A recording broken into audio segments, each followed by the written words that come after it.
E o Senhor disse a ela: 2 nações há no teu ventre, e 2 povos se dividirão das tuas entranhas, um povo será mais forte que o outro, e o mais velho servirá ao mais moço. Gênesis capítulo 25, versículo 23.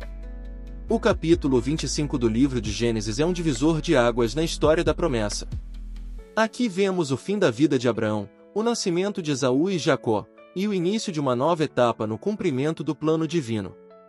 Mesmo após a morte de Abraão, a fidelidade de Deus permanece, porque a aliança não estava limitada a um homem, mas sustentada pela palavra eterna do Senhor. Sara já havia falecido, e Abraão, em seus últimos anos, ainda tem filhos com Quetura, mostrando que Deus continuava a abençoá-lo. Porém, a promessa principal continua ligada a Isaque, o filho da promessa. Quando Abraão morre, Isaque e Ismael se reúnem para sepultá-lo. Um momento simbólico que mostra que a promessa de Deus une até mesmo aqueles que foram separados pela história. Mas o centro do capítulo está no nascimento dos gêmeos, Esaú e Jacó. Rebeca, que fora estéril, concebe pela intervenção direta de Deus, mostrando mais uma vez que a promessa só se cumpre pela graça divina, não pela força humana. Quando os meninos ainda estavam no ventre, Deus revelou algo profundo: 2 nações há no teu ventre. Mesmo antes de nascerem, Deus já havia determinado que o plano de redenção seguiria por meio de Jacó, aquele que, humanamente, seria o menor. Isso revela o caráter soberano de Deus, que escolhe, chama e dirige conforme o seu propósito eterno. O tema da mensagem de hoje é: os planos de Deus são maiores do que as nossas escolhas. Vamos à reflexão deste capítulo. O texto mostra 2 contrastes espirituais poderosos. 1. Esaú, o homem da carne. Ele nasceu primeiro, forte, peludo, caçador, homem do campo. Representa o homem natural, impulsivo, que vive pelo instinto e valoriza o imediato. Quando chega cansado da caça, vende sua primogenitura por um prato de lentilhas. Ele não via valor espiritual nas promessas de Deus, estava mais interessado em satisfazer a fome do momento. A Bíblia diz que Esaú desprezou a sua primogenitura, versículo 34. Esse desprezo não foi apenas por um título familiar, mas pela herança espiritual que vinha de Abraão, a bênção da aliança, o privilégio de ser o portador da promessa messiânica. 2. Jacó, o homem do espírito. Nascido agarrado ao calcanhar de seu irmão, Jacó recebeu um nome que simboliza aquele que agarra ou suplantador. Mesmo com falhas humanas, Jacó demonstra um desejo profundo pelas coisas espirituais. Ele valorizava a primogenitura, mesmo que ainda não soubesse lidar bem com ela.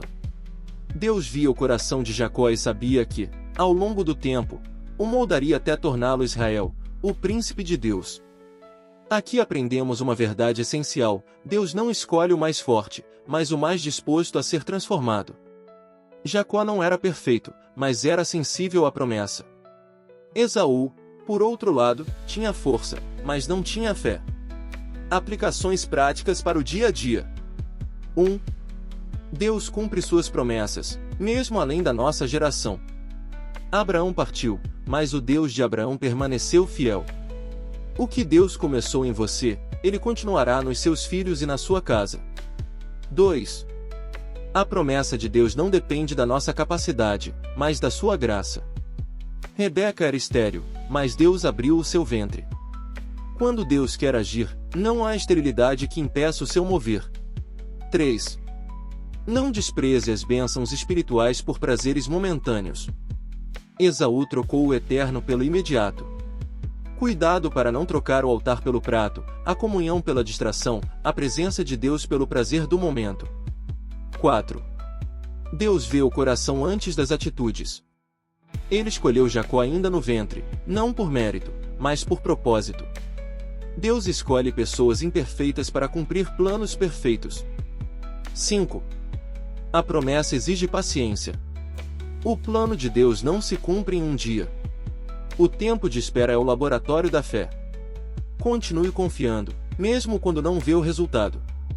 O livro de Gênesis capítulo 25 nos ensina que a história da salvação não depende da força humana, mas da fidelidade divina. Abraão se foi, mas a promessa permaneceu.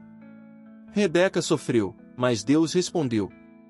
Jacó nasceu, e o propósito de Deus avançou. Assim é conosco.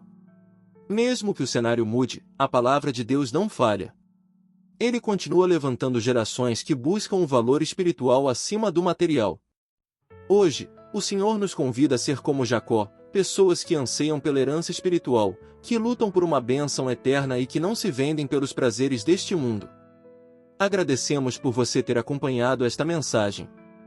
Se ela edificou sua vida, curta este vídeo, compartilhe com alguém que precisa ser lembrado das promessas de Deus, e inscreva-se no canal Querigma Bíblico.